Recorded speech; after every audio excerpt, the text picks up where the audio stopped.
Y aunque tenemos un título que por supuesto, el título de nuestra charla que manda que hablemos de y por mirarlo todo nada veía y hablaremos, yo quería empezar con que es una edición nuevita, recién salida del horno, del Rastro. El Rastro fue la novela de Margo que ganó, bueno, fue finalista en la Anagrama, ¿verdad? Y después fue Sor Juana. Y acaba de sacarlo aquí en Colombia Laguna. Y a mí me hace muy feliz que lo haga alguien aquí en Colombia. Pero hay algo que quiero que hablemos de esta novela, que es que Laguna lo saca en una colección. ¿Usted se fijó? Lo saca en una colección, ya se me acabaron las manos, que se llama Laguna Clásicos. Bueno, ¿usted considera que este libro ya es un clásico? ¿No le parece sensacional que que fue un libro discutido, que tuvo detractores y amadores, ahora esté siendo publicado por una editorial independiente chiquita como un clásico? Pues me emociona mucho y no sé si es un clásico. Habría que verlo, ellos decidieron, les acepto, obviamente. Y bueno, antes que empecemos, quisiera yo volver a agradecer la invitación del Fondo de Cultura Económica, agradecerle a Nahum Montt, desearle muchas felicidades, agradecerle muy especialmente a Margarita que me presente y a Juan Cárdenas que escribió un artículo sobre mí en El Tiempo que me exalta, me enaltece, que no creo que lo merezca, pero muchas gracias. Y a Giuseppe Caputo, a todo el mundo. El Rastro es una novela de 2002. Y yo tengo la sensación que desde El Rastro hasta ahora usted se ha ido poniendo progresivamente más rebelde con las formas, más peleona con las formas establecidas del canon, con las maneras escritas, con las maneras que mandan, cómo se escribe una novela, cómo se escribe un ensayo, cómo se escribe un libro de viajes. Me parece que usted se ha ido como liberando en los últimos 20 años. Usted que venía de la academia, que viene del centro de la academia. Sí, bueno, yo creo que me liberé hace mucho porque todo lo que escribían no me lo publicaban. Todo lo publicaba yo a cuenta de autor, porque lo que escribía parecía que no tenía nada que ver con el canon. Entonces los editores me decían, pero Margo, no le podemos publicar esto. Si usted fuera tal filósofo muy importante, se lo publicaba, porque ya era al final de la carrera, pero usted es al principio, entonces no se lo publicaba. Entonces yo lo publicaba, hacía yo una suscripción, me pagaban por la suscripción, yo le pagaba a la editorial, yo hacía la organización de la presentación, y bueno, más o menos después ya me dijeron que era escritor. Que ya tocaba. Yo creo que estas palabras espero que las estén grabando y las repetiremos mucho y las citaremos para los detractores de la autopublicación. Y tengo otra pregunta que está muy relacionada con eso, con el hecho de que usted siempre escribe como cosas que no tienen mucho que ver con el canon. Hace poco leí un artículo, una entrevista que le hicieron en la cual usted dice que usted es una sobreviviente y que pues sí, que sus amigos se murieron. Pero yo pienso también que su curva ha ido en ascenso, mientras que la curva de los hombres de su generación fue en descenso. Es decir, usted cada vez escribe más eclécticamente, si se quiere. Cada vez tiene más cosas que decir. Qué padre, ¿no? Bueno, Margarita, ¿usted me habla de usted por cariño o por cortesía? Por bogotana. Por bogotana. Cariño. Bueno, perfecto. Yo también. Cariño, yo claro. le voy a hablar de tú porque en México hablamos por cariño por de cariño, tú. Bueno, ya me quedé. Sí, bueno, creo que afortunadamente, mientras más envejezco, más viruelas, ¿no? Entonces puedo publicar cosas que me interesan cada vez más publicar. sobre todo este tipo de escritura muy fragmentaria, que en muchos, que es una escritura normal, porque la gente hace muchísimos años que escribe fragmentariamente, los epigramas, etcétera, el haiku, ¿no? Y que yo escriba fragmentariamente no debería causar ningún asombro. Sin embargo, muchas veces el hecho de que escriba yo tan fragmentariamente me ha cortado la posibilidad de publicar. Bueno, ya ahora me publican muy bien, no hay problema. Pero bueno, sí creo, por ejemplo... Pero ese sí fue un tema en su vida editorial, sí, ¿verdad? El rastro que tú mencionabas es un libro que se maneja novelescamente más, de una manera más canónica, pero no es canónico en absoluto, porque es un libro en donde ahí tiene como pretexto, bueno, quizás lo tenías que decir tú y no yo, pero bueno, ya lo voy a decir. Tiene como pretexto el entierro de un personaje cercano a la protagonista, que se llama Nora García, que es un personaje que yo había utilizado como alter ego en varios textos míos, en un texto que se llama Historia de una mujer que caminó por la vida con zapatos de diseñador, y en otro que había yo publicado antes, que era una especie de preámbulo a este que menciono, que se llamaba Zona de Derrumbe, y luego pensaba hacer un tercer libro en donde Nora García apareciera, pero decidí que ya no la soportaba y la maté. De repente ahora acabo de escribir un texto donde está Giuseppe en una editorial boliviana sobre Frankenstein, y escribí un texto sobre María Callas, en que volví a resucitar a Nora García, porque me parecía importante hacer una especie de relación entre Nora García y yo. Y yo no, y el personaje. La Nora García que está en el rastro. Pero yo quiero que hablemos hoy de este libro, que de todos los libros extraños es el más. Absolutamente el más.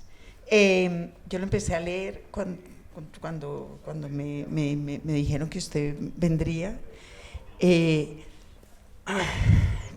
Irritación y dificultad. No es fácil.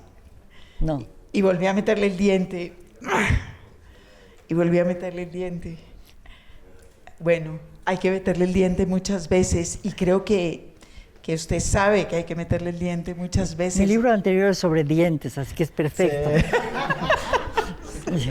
Digo, bueno, yo me convertí en tuitera a partir del 2011, porque me interesó muchísimo políticamente ver que a través del tuit se había gestado una revolución que fue fallida en los países de religión musulmana, como Túnez, como Argelia, Egipto, etcétera, ¿no? Me interesó mucho porque me pareció que era un medio que políticamente tenía una importancia muy grande. Por otro lado, también me interesó mucho porque me ofrecía la oportunidad de una construcción literaria, fundamentalmente con el problema del fragmento. Como en otras épocas el Twitter era de 140 caracteres, para mí era muy interesante poder decir cosas que podían ser también interesantes con 140 caracteres. Ahora ya cambió muchísimo, pero sin embargo esa constricción que a mí me interesaba mucho manejar como estructura literaria me sirvió enormemente. Pero también, hablo mucho, ¿no? ¿No importa? No. Pero por favor, todos vinimos a oírla. Ah, bueno, muchas gracias. Bueno, el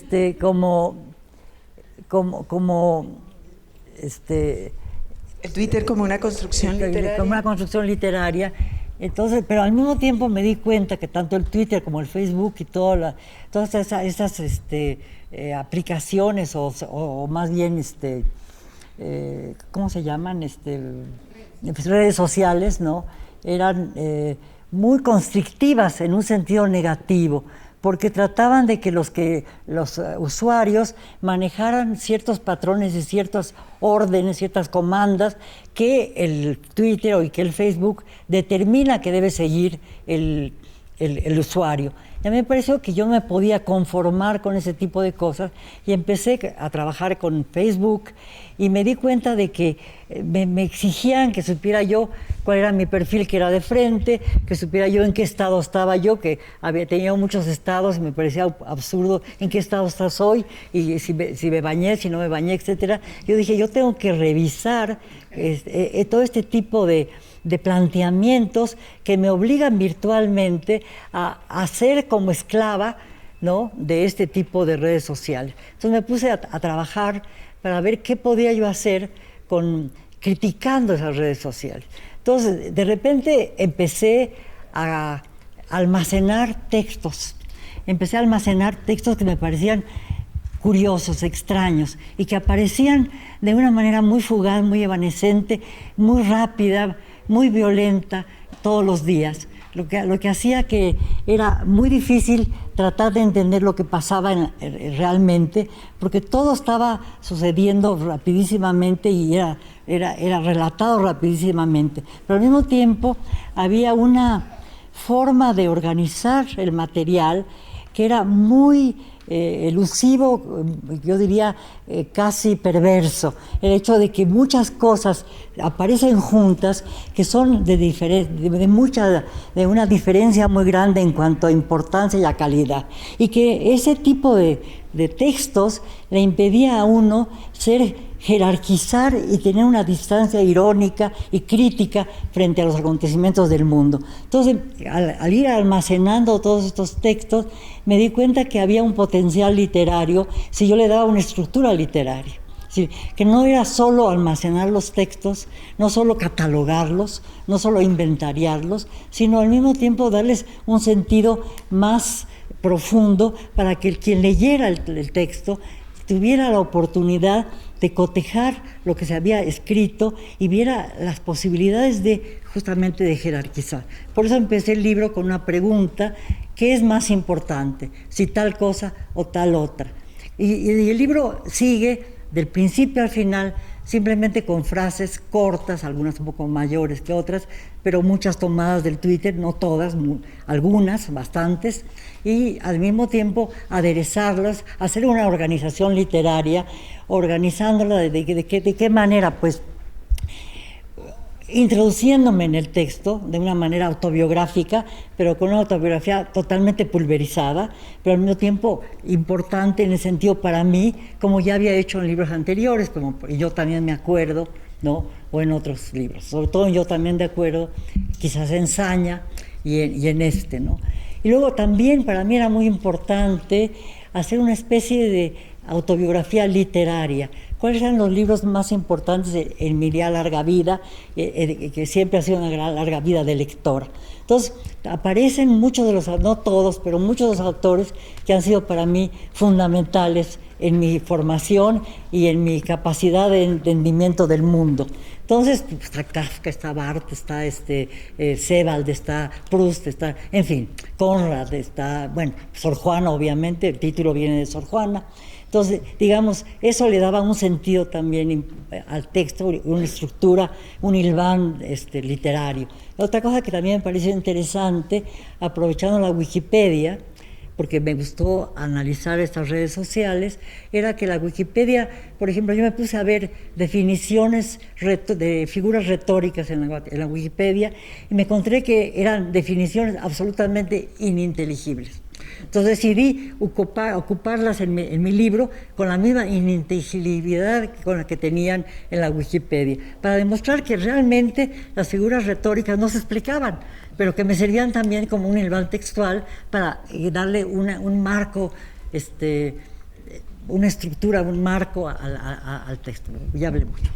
A mí me pareció que su ingreso a las redes sociales también le había dado a usted la posibilidad de ser una voz muy poderosa políticamente hablando, que yo siento que antes no tenía esa resonancia y que desde que usted está en las redes sociales es muy activa, o es más explícito su activismo político, y siento que eso, por ejemplo, es una parte fundamental también de lo que usted quiso poner aquí en Por Mirarlo Todo, que es un libro que está atravesado de opiniones políticas sobre todo, muy fuertes, muy contundentes. Bueno, estamos viviendo una realidad muy compleja, lo digo y no tiene ninguna importancia porque lo sabemos perfectamente. México se está convirtiendo en un país cada vez más violento, más terrible. Es decir, nos ponían siempre como ejemplo la relación entre Colombia y México. Yo decía, ya Colombia salió de todos los problemas y México los tiene ahora todos. Entonces digo, bueno, es decir, ahora, y oigo de repente en la radio a Carmen Aristegui, que es una periodista muy importante, que hace entrevistas a varios colombianos preguntándoles cómo se resolvió el problema del narcotráfico. Y entonces nos dicen... ¿Y qué respondieron? Pues cosas muy interesantes, pero una de las cosas que decía, que a mí me parece muy terrible, es que Colombia tenía menos problemas que México, porque México está totalmente copada, todas las instituciones, absolutamente todas, los bancos, el gobierno, la policía, el ejército, absolutamente todo estaba copado por el narcotráfico. Entonces dije, Colombia salió, no sé si ustedes están de acuerdo, pero bueno, cuando leo a Juan, que todo el tiempo se pone furioso, que es más furioso que yo, yo soy más mesurada en mi furia, pero él sí es desorbitado. Entonces veo que realmente no se han resuelto los problemas. No, pero yo en México, creo que lo vamos a citar de ahora en adelante, ¿verdad? Los problemas en Colombia ya se resolvieron, Margot Glantz. No, yo no. Lo dicen en la radio de repente. Y los mexicanos dicen así como lugar común, México se está volviendo Colombia, México se está colombianizando, lo cual es una vergüenza para ustedes, ¿no?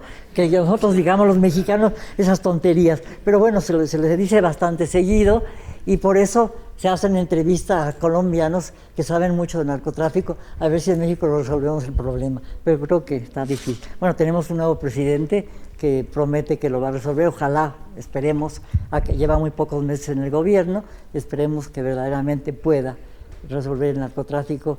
No lo han resuelto en Sicilia, no sé si lo van a resolver. Sí, aquí tampoco. Hablan más o hablan menos de eso, pero no...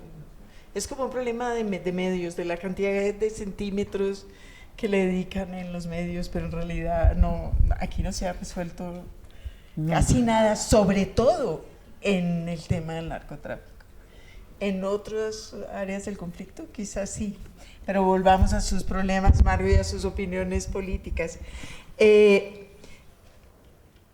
Hay aquí eso, una postura política constante, entreverada con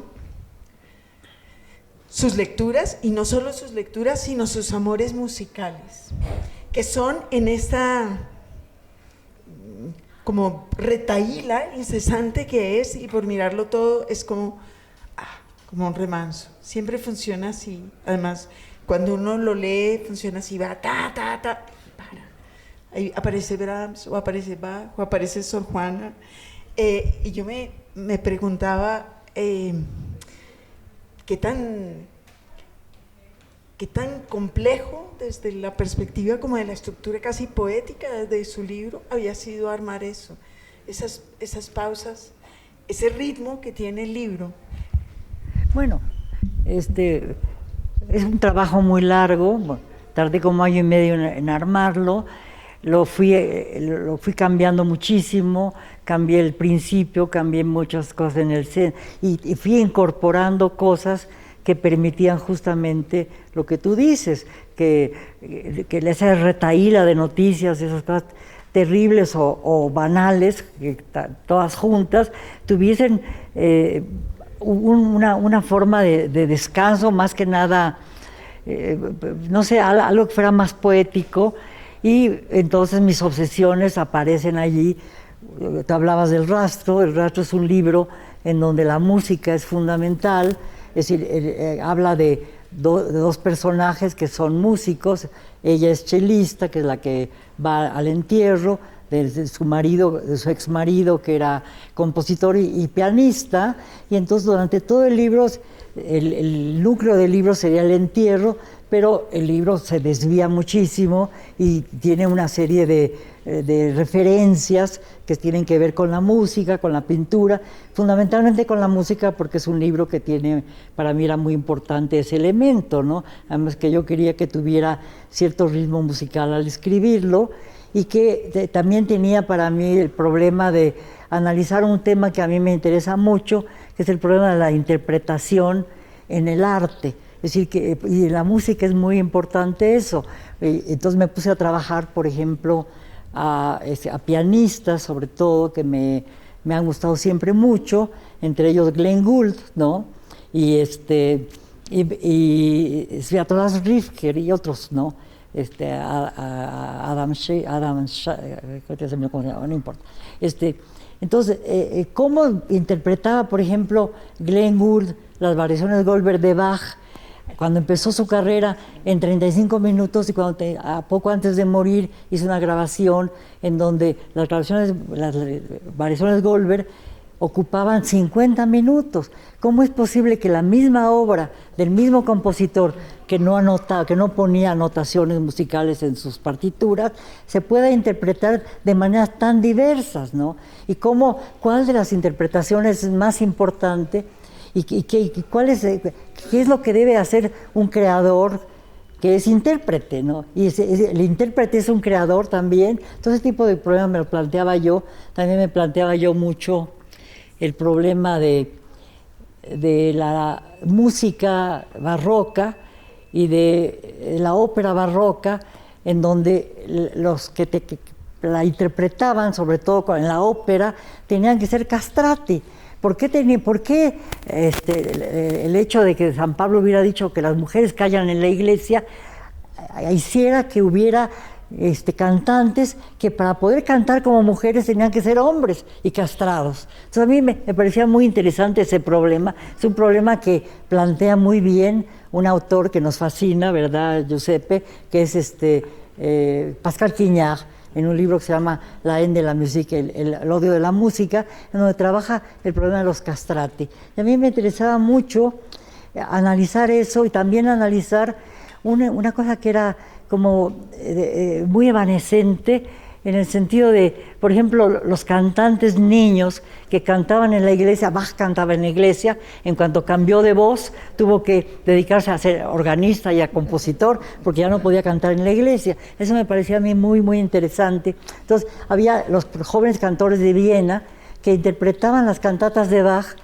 maravillosamente bien, pero cuando cumplían 15 años dejaban de cantar, porque ya cantaban como hombres y tenían que cantar como contraltos o como sopranos, ¿no? Entonces ese paso tan tenue, tan maravilloso entre la voz del joven que habla, que es como mujer, y luego tiene voz de hombre, me parecía como digno de un libro, ¿no? Y bueno, ahí estaba. Pero estaba pensando que ese problema de la interpretación sobre el cual usted vuelve una y otra vez en su obra, es el problema aquí. Sí. En este libro. No lo sabía, pero me lo dices, me parece maravilloso. Mario, anótelo. Es la primera frase, usted lo propone, y es un reto que usted le bota al lector. ¿Qué es más importante? Está diciendo, usted es capaz de jerarquizar toda esta información que le estoy dando. Usted es capaz de decidir aquí qué es y qué no es, en un mundo en el cual estamos constantemente asediados de textos y imágenes. ¿Cuándo va a empezar usted a interpretar? ¿Qué es? Bueno, yo creo que al hacer la estructura del texto como la hice, creo que de alguna manera es posible para el lector interpretar. Es un libro abierto, el lector tiene que interpretar lo que estoy escribiendo, tiene que jerarquizar, que es lo más importante. Yo creo que en el libro, tú decías que es un libro en donde lo político es muy importante.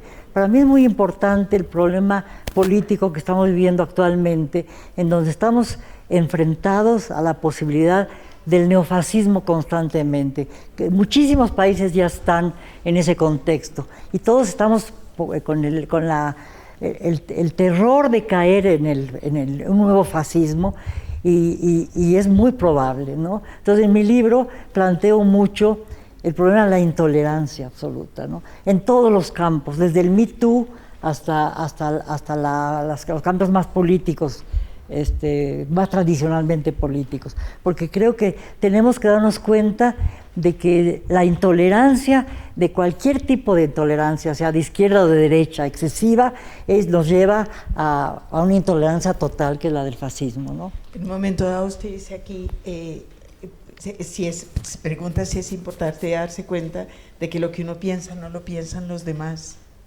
que es como el comienzo de empezar a oír al otro en serio, sí, y mirarlo y entender que hay posiciones divergentes.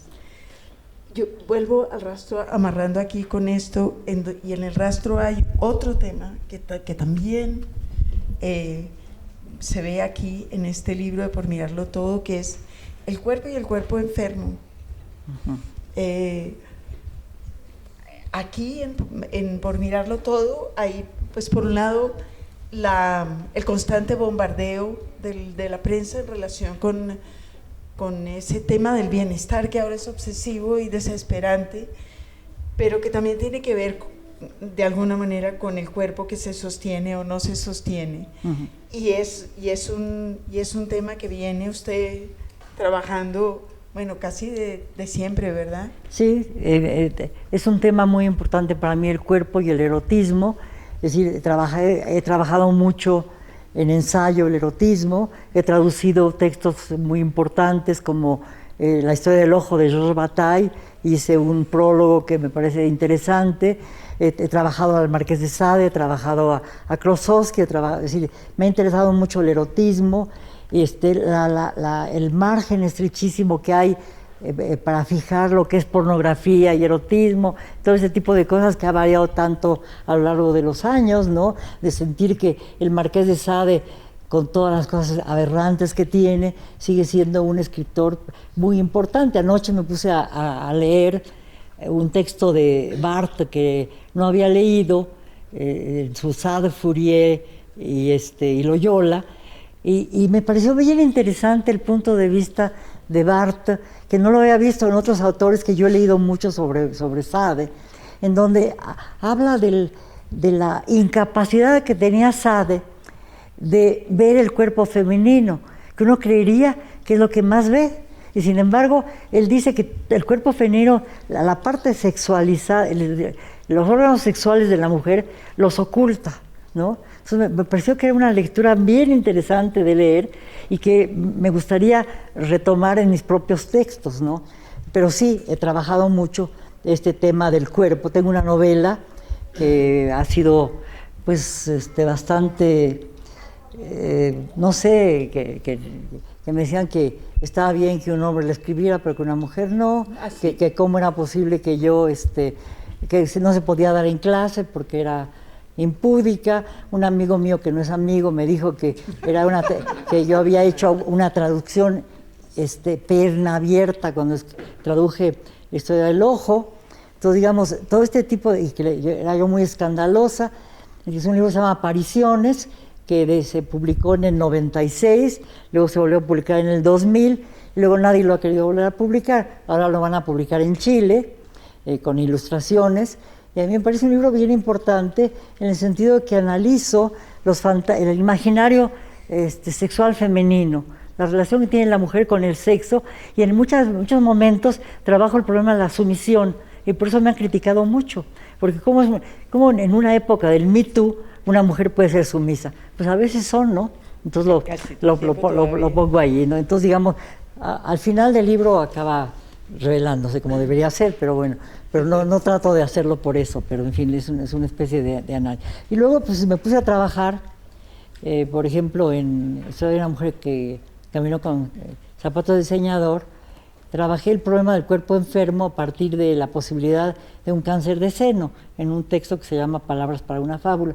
Y bueno, cada vez me voy envejeciendo más, pues mi cuerpo está más enfermo y más feo, entonces pues tengo que ser menos erótica. Alusiones a la... Pero igual, estaba pensando en eso del Me Too y en la sumisión que sigue completamente viva.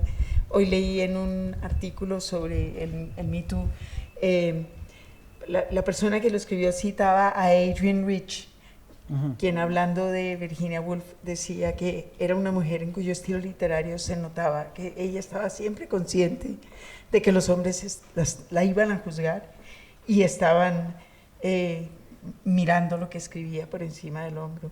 Y yo pensaba que eso era algo que casi que se podía aplicar a la mayor parte de la literatura femenina en el siglo XX, y ahora con esta historia suya, más que más.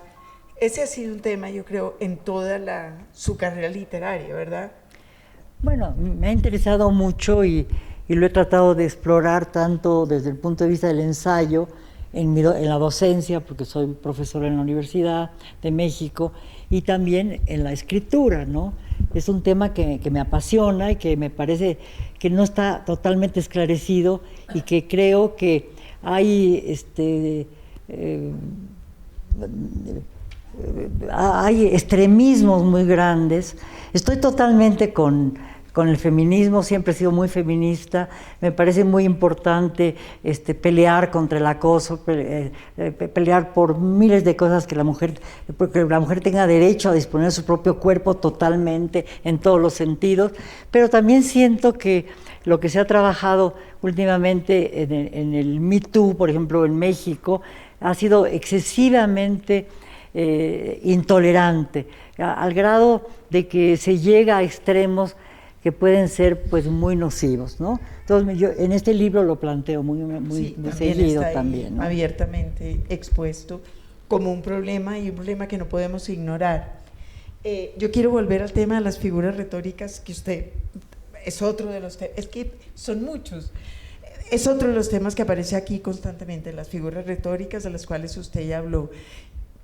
Yo pensé que usted sí se podía estar burlando de esas definiciones, pero también estaba tratando de rescatar, me pareció a mí, otra cosa que usted también menciona aquí, y menciona como una de las consecuencias nefastas de las redes sociales, que es la literalidad.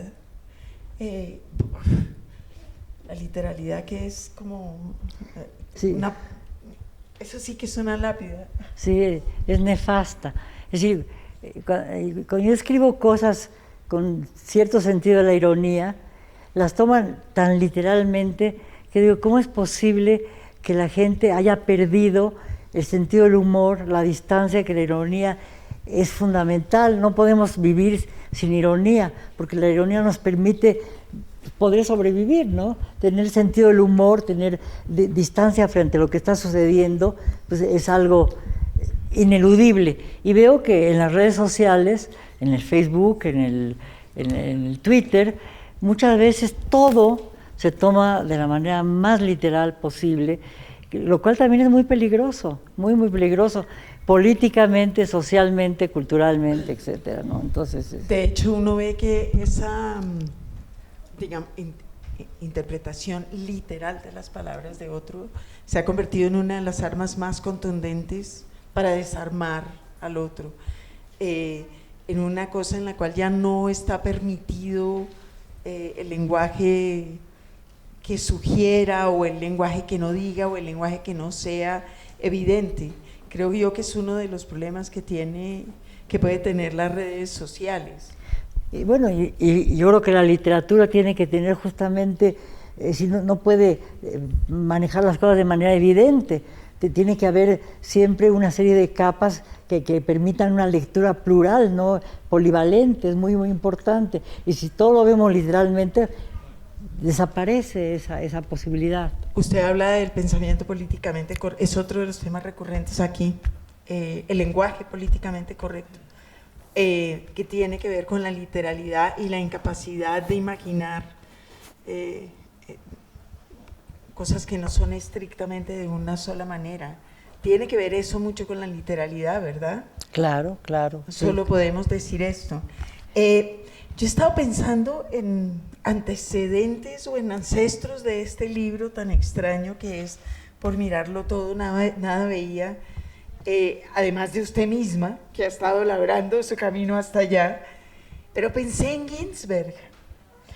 Natalia Ginsberg. No, en Allen Ginsberg. Allen Ginsberg, sí. En Howl.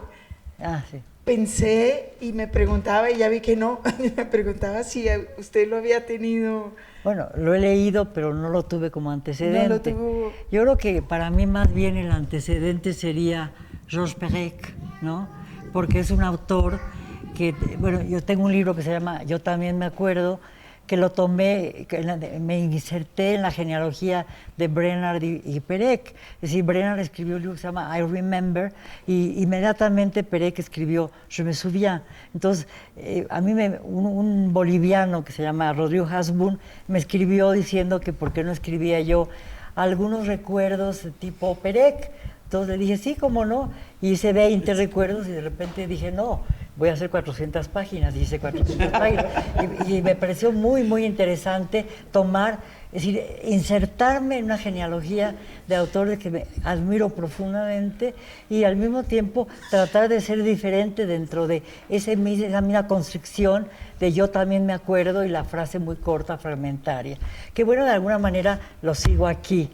Y también yo creo que en este libro estoy muy vinculada con Sor Juana Inés de la Cruz, con el Primero Sueño.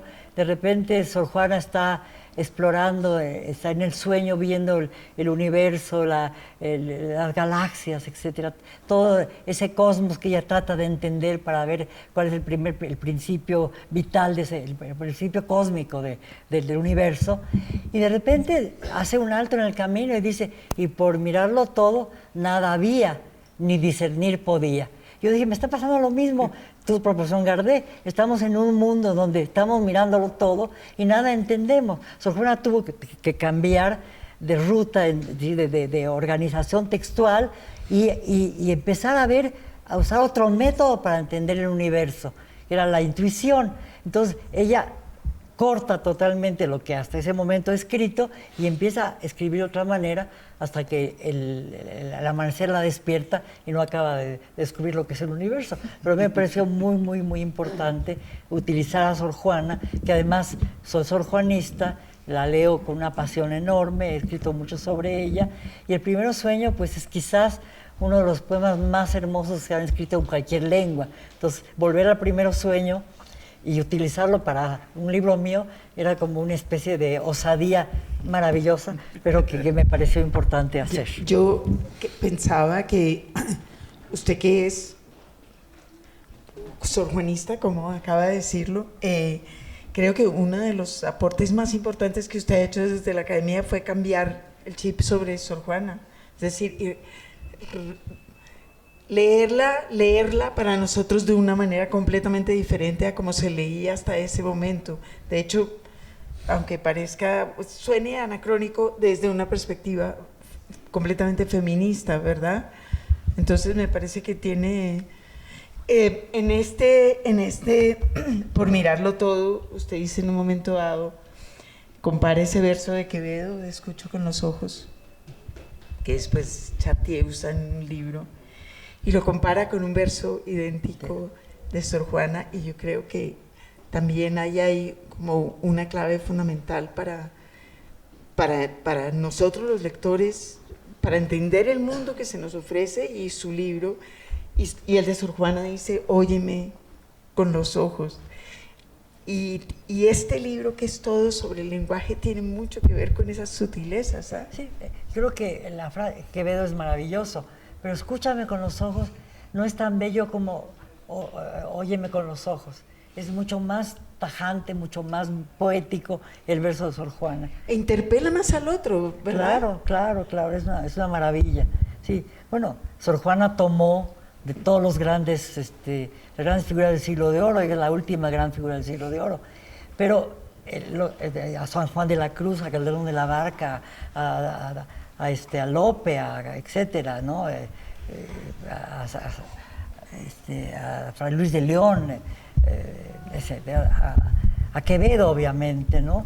Y sin embargo, a pesar de que los imitó, los tomó como referencia, hizo cosas, Góngora, claro, hizo cosas no superiores, pero distintas a los que hicieron ellos, a pesar de que estaba absolutamente en esa tradición. Me parece, sí, bueno, es una lectura importantísima, Sor Juana, y hay que Bueno, voy a acabar como maestra, léanla. Bueno.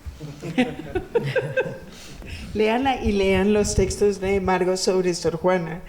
En el camino de leer me encontré con Coronada de Moscas que yo no conocía, que ya tiene... Es del 12. Como 7 años. Uh-huh. Es un libro de viajes, es un libro de viajes por la India específicamente, en el cual Naipaul aparece una vez. Pero lo leí mucho. Me pareció interesante eso porque además también aquí la escritura también es fragmentaria, propone diferentes órdenes, diferentes jerarquías para ver la India, y me pregunto si había habido un diálogo específico con Naipaul o si... Bueno, yo fui a la India como turista, siempre escribo textos de viajes, soy muy viajera y llevo muchos años escribiendo ahora no, pero durante muchísimos años escribí para La Jornada y muchísimos de mis viajes los escribía yo para La Jornada. También me pasó con la India, el primer viaje que hice, escribí muchos textos para La Jornada, y luego volví a hacer otro viaje, volví a escribir textos para La Jornada, un tercer viaje, volví a escribir textos para La Jornada, y pensé incorporar este libro sobre la India a mi libro general, que ahorita estoy escribiendo sobre mis viajes en general, ¿no?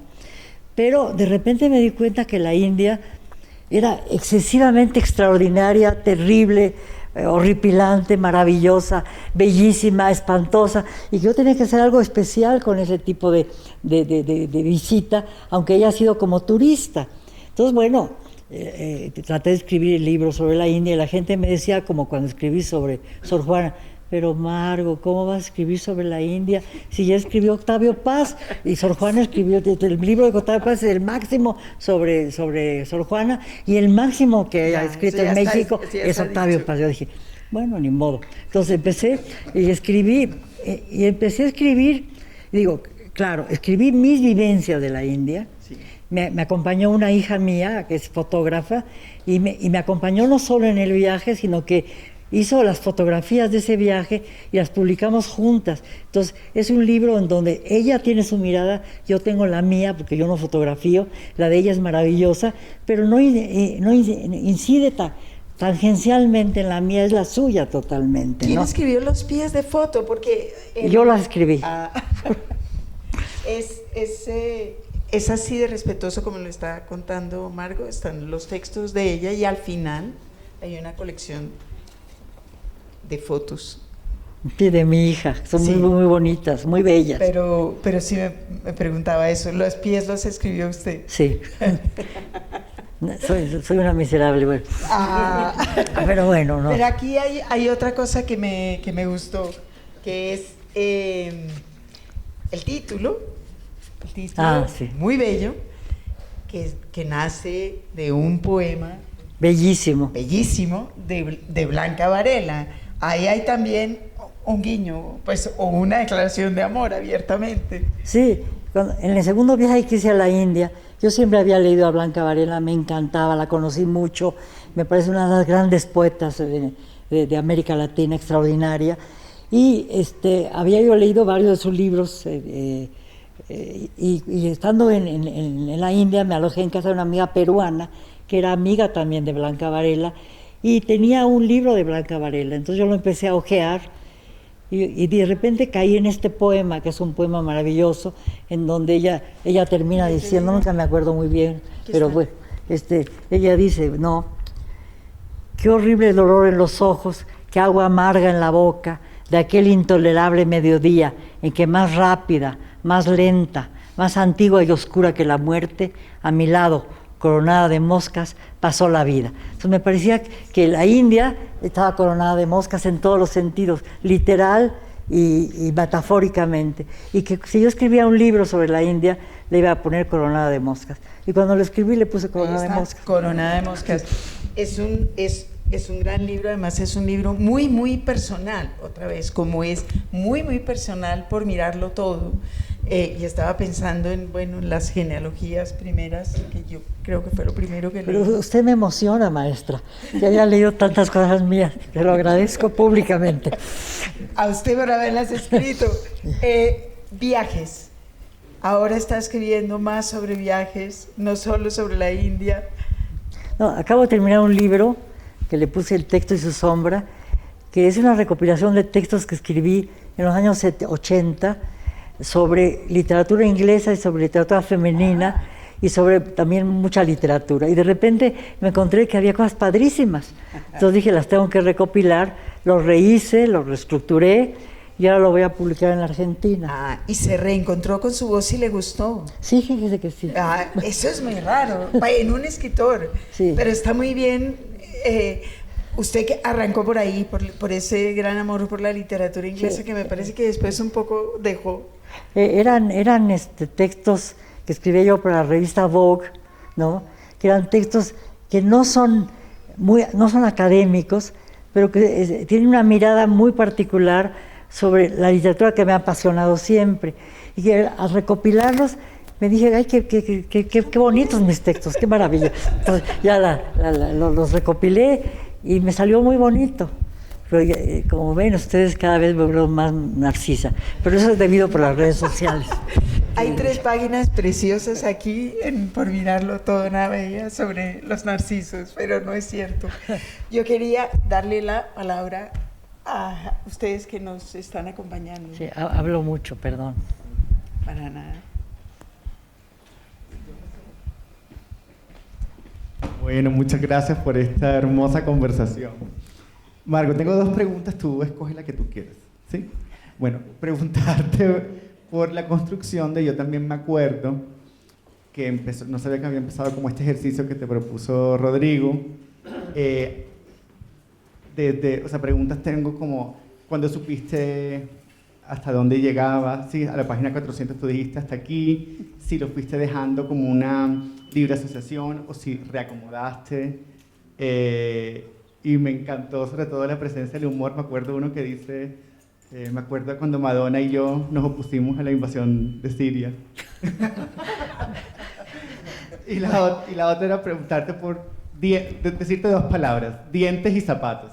Y que tú digas lo que tú quieras. ¿Qué digo? Dientes y zapatos. Dientes y Zapatos. zapatos. Y lo que tú quieras decir de eso. De zapatos hemos hablado. Sí. Bueno, qué bueno que no hablamos de zapatos, porque llegó un tiempo en que yo no era una escritora, sino un zapato. Entonces, mejor que no hablemos de eso. No, bueno, respecto a lo que dices, mira, empecé realmente con el Facebook. Empecé escribiendo una serie de textos con el Facebook que me parecían, es decir, las comandas del Facebook. Entonces, ¿cuál era su estado? Entonces empecé a hacer estados. Y hice como 20 páginas de estados que a lo mejor un día los retomo, pero me di cuenta que me iba yo a empantanar y empecé a ver que los tweets me funcionaban más, sobre todo por la rapidez, la fragmentariedad. Entonces empecé a juntarlos, pero como una especie de hobby, para ver las cosas así. Y poco a poco me di cuenta que era muy importante hacer algo con eso, y hice la pregunta, ¿qué es más importante? Y cuando me hice la pregunta dije, ya me voy a seguir hasta el real, lo voy a poder seguir. Entonces, el chiste era poner límite, porque todos los días encontraba yo cosas nuevas, cosas muy divertidas. Por ejemplo, hoy fui con Mario Bellatín a ver una biblioteca, y Mario tiene una mirada extraordinaria para las cosas visuales, y saca unas fotografías impresionantes. Y de repente estábamos caminando y ve a un señor que lleva una sudadera, una camiseta con puras armas de fuego que nadie había visto, ¿no? ¿Ves lo que está pasando aquí? ¿Ves? Entonces digo, de repente saca una fotografía en unos hilos de telégrafo con un personaje que se está cayendo, que parece hombre o muñeco, pero que es así espantosísimo. Entonces digo, bueno, a mí me pasa lo mismo con el Twitter, veo cierto tipo de cosas, digo, ¿cómo son asombrosas? Y nadie las nota, me parece, ¿no? Bueno, yo creo que mucha gente las nota, pero en fin, era importante sacarlas aparte y irlas almacenando. Cuando las fui almacenando, poco a poco me di cuenta que había material para un libro. Y ese libro se fue gestando, interrumpí otros trabajos y me dediqué noche y día a escribir sobre ese libro. Entonces, había noches en que yo soñaba con twitters y que si me despertaba y no escribía un Twitter me sentía yo muy mal. O sea, hay muchos Twitters míos ahí también, así que no es nada más la recopilación de tweets de otros, sino también muchos Twitters míos, porque el Twitter me da la oportunidad de escribir cosas que no podría escribir en otras partes y que me parecen divertidísimas y que me divierte enormemente escribir diariamente, porque entiendo que es como una gran creatividad fugaz que aparece diariamente, que es como una forma de experiencia escrituraria, ¿no? Entonces, poco a poco el libro se iba conformando y yo iba tratando de darle una hilación que en muchos sentidos también fue muy inconsciente. Bueno, hay un trabajo consciente y un trabajo inconsciente, y también, bueno, era muy importante a fuerza. Mis obsesiones se insertan en todo trabajo mío. Entonces, había que darle forma nueva a esas obsesiones y ahí aparecen, ¿no? Entonces está la autobiografía pulverizada, la autobiografía literaria, la preocupación por ciertos textos que me fascinan, que son como epigramas de Kafka, o de Sor Juana Inés, o de Quevedo, o de los autores que me fascinan. Barthes, por ejemplo, hace un trabajo interesantísimo. Yo quería comprar ahora un libro que se llama La preparación de la novela, en donde Barthes hace un análisis sobre la novela y acaba haciendo haikus, ¿no? Quiere escribir novela y lo que escribe, lo que analiza es el haiku, que es la forma más fragmentaria poética que existe, ¿no? Entonces me pareció bien interesante todo ese tipo de cosas que creo que acaban convergiendo en este tipo de... Yo me pregunto si usted disfruta muchísimo de esa irresponsabilidad, un poco de la creatividad fugaz. Y estoy pensando, por ejemplo, en Cárdenas, que también practica esa irresponsabilidad fugaz, Giuseppe menos, Gloria Susana más, unos más y otros menos, ustedes verán, de la felicidad. Cuando se es escritor y se está uno acostumbrado a constantemente controlar y moldear lo que uno piensa, ese quickie que es un tweet. Bueno, es que es escritura no canónica, ¿no? Entonces es una escritura que ya se volvió canónica también ahora, ¿no? Ahora ya no es novedoso. Yo veo muchos libros de mujeres jóvenes o de escritores jóvenes que yo había intentado hacer hace 30, 40 años y que ahora son totalmente normales y que a mí me costó muchísimo trabajo encauzar en editoriales porque les parecía que no estaba bien, que yo no escribía como debía escribir, ¿no? Es decir, yo soy de la generación del medio siglo en México. Todos mis amigos ya son muertos todos casi, ¿no? Entonces, por eso digo que soy sobreviviente. Sergio Pitol, Carlos Monsiváis, Juan García Ponce, Salvador Elizondo, todos ellos pues ya se murieron. Luis Carlos Aragón, Tito Monterroso, que fueron mis grandes amigos con los cuales yo hablaba, disertaba, dialogaba. Y bueno, ellos escribieron cuando tenían 20 años, yo empecé a escribir a los 47. Exacto. Entonces, digamos, en ese sentido soy más joven, a lo mejor por eso sobrevivo. Yo también creo, claro, necesita por lo menos 20 años más. Ojalá. Bueno. Ahí está, más. Margot, muy linda la charla y una pregunta dividida en dos. Lo primero es que yo siempre que he leído tus libros pienso en Elías Canetti y me gustaría que pudieras, si es posible, hablar de tu relación, si es que la hay también, con la escritura, sobre todo con la aproximación al fragmento de Canetti y digamos a esa tradición o gran tradición de la literatura judía europea que creo que está muy presente en tus textos. Y lo otro, ahondando en el guante que te tiró Giuseppe, quería que hablaras de la moda, porque la moda es una cosa que aparece constantemente en tus textos. Das consejos de peluquería que a mí me resultaron muy útiles porque tengo muy poco pelo, entonces... No tampoco. Sí. Conozco a gente que tiene menos. Hemos visto peor. El propio de Giuseppe. Pero quería preguntarte por la moda, porque nosotros, digamos, traje a mis alumnos de de la maestría del Instituto Caro y Cuervo y estábamos leyendo las tesis sobre la historia y de donde yo saqué precisamente esa referencia del salto del tigre con el que Benjamin habla de la moda para hablar de tus libros precisamente, ¿no?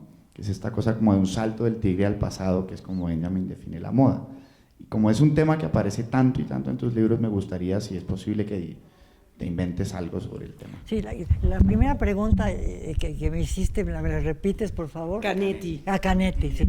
Bueno, Canetti lo he leído mucho, casi todo, obviamente. He leído a Celan, he leído a Roth, he leído a Bruno Schulz, bueno, Kafka muchísimo, a Perec, etc.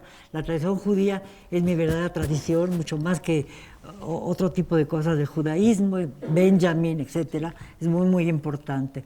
Me interesa muchísimo Canetti, leí con gran pasión su autobiografía, pero siento que yo no tengo la fluidez ni la capacidad de manejar las cosas de esa manera tan perfecta y tan tradicional. En alguna manera es tradicional porque él maneja una relación muy cronológica con su vida, ¿no? Pero muy distinta. Sí. Sí. Como esos apuntes que son... Sí, claro. En ese sentido, claro que sí. Pero digamos, quizás es una influencia muy surrepticia que no puedo reconocer de inmediato, ¿no? La tradición Kafka más, por ejemplo, Perec más, ¿no? Benjamin más, ¿no? Son autores que para mí son fundamentales y que los trabajo y son importantísimos en mi genealogía literaria, ¿no? Por otro lado, por lo que me dices de la moda, siempre he sido muy vanidosa, siempre me ha interesado la moda, siempre he tratado de vestirme bien, de comprar zapatos muy bonitos, de ponerme, siempre estar así. Siempre vas estupenda. Sí, gracias. Sí, gracias, te lo acepto. Me esmero, diga, me esmero. Me preocupa demasiado. Y siempre, me han invitado, es que, por ejemplo, los artículos que acabo de mencionar, que forman parte de mi último libro, los escribí para Vogue, no todos, pero muchos eran para Vogue. Entonces, para otros periódicos, en donde la moda era muy importante. Me sentí como tranquilizada respecto a mi preocupación por la moda cuando estuve una vez en el Guggenheim en Nueva York y había una exposición completa dedicada a Armani. Entonces dije, ya, la moda se entronizó. Si un museo como el Guggenheim, que tiene tantas, que es la tradición de la gran de la gran pintura, Kokoschka, Kandinsky, todos, y de repente está Armani, pues ya puedo ser más tranquila, yo con mi percepción con la moda, ¿no? Mencionas Ensaña también, ¿no? ¿Cómo? Ensaña mencionas esta. Sí, bueno, en todo, también hay mucho aquí, yo también me cuento por mirarlo todo, sí, bueno, sí, para mí es muy, muy importante la moda. Por ejemplo, me interesó mucho, aunque me pareció excesivamente académico, el sistema de la moda de Roland Barthes, que luego fue muy suelto Barthes, ¿no? En ese libro, en XZ y Sistema de la Moda, es demasiado tradicional desde el punto de vista académico. Luego se fue soltando el pelo, lo cual me encanta, ¿no? Pero bueno, yo creo que ya he hablado demasiado.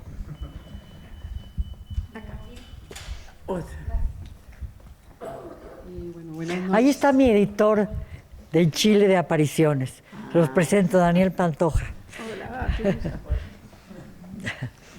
Margot, usted mencionó un libro que a mí también me gusta mucho, que es el de Lecciones de Música de Pascal Quignard, que habla de la voz, y él dice ahí que ahí hay un trauma, el hombre sufre un trauma en el cambio de la voz de la adolescencia a la adultez, y que la mujer no sufre esa herida, ¿no? Jamás, no tenemos memoria de esa herida. Pero yo me pregunto, por ejemplo, leyendo la obra de teatro de Marguerite Yourcenar que se llama La Sirenita, ¿no? En honor a La Sirenita de Andersen, donde hay claramente una voz castrada femenina, ¿no? Y me no lo he leído, la voy a buscar. Sí, pero bueno, igual en el cuento infantil también, ¿no? Está esa voz castrada femenina. Y pienso que si hay una de las grandes virtudes de sus obras es justamente que uno encuentra allí una voz femenina, Entonces me gustaría como que hablara al respecto sobre eso. Bueno, quizás mi investigación sobre los castrati tiene que ver con eso. ¿Por qué la mujer, como es lo que decía Sor Juana, por qué la mujer no puede hablar en la iglesia? ¿No? La respuesta a Sor Filotea lo está planteando todo el tiempo, porque la critican porque ha utilizado una forma literaria y filosófica, teológica, que solo los hombres podían usar, ¿no? Si las mujeres no pueden hablar en el púlpito, San Pablo lo prohibió, y ella, sin embargo, de alguna manera hablaba en el púlpito de su convento, ¿no? Entonces eso le costó muy caro, ¿no? Entonces, digamos, ¿y por qué una mujer no podía cantar ópera? ¿Por qué en el teatro de Shakespeare las actrices eran actores, ¿no? ¿Por qué no podía haber actrices? En el teatro español sí había y en el teatro francés también, pero ¿por qué los ingleses no podían permitir que hubiese, que era impúdico, era obsceno que hubiera mujeres, ¿no? ¿Y por qué tienen que castrar a los jóvenes que prometen tener muy buena voz para que canten como mujeres, ¿no? Eso me parecía verdaderamente una aberración, una especie como de triple violencia contra las mujeres y contra los jóvenes, ¿no? No permitir que la voz femenina resaltara en algo tan importante como una ópera, como una cantata de Bach, ¿no? Porque no podían cantar en la iglesia. Y como decía yo antes, que Bach cantaba hasta que cambió de voz, ¿no? Y muchísimos tuvieron que hacer eso. Hubo grandes músicos que fueron castratis, ¿no? Albinoni, por ejemplo, ¿no? Entonces, digamos, eso es un tema que me apasiona, que no acabo de resolver, pero me parece muy, muy importante lo que dices, ¿no? Es decir, que sí lo he pensado, pero no había pensado como lo piensas tú. El hecho de que la voz femenina no hay una alteración, lo sabemos, pero ¿por qué esa alteración no produce otro tipo de arte, ¿no? Es muy interesante. Muchas gracias. El cambio de voz es el momento en que los exilian a los niños del universo de las mujeres. Me parece muy interesante. No lo había pensado. Tienes toda la razón. Qué horror, ¿no? Bueno, yo creo que ya hablé demasiado, ¿no? Bueno, gracias, Leonardo, grande.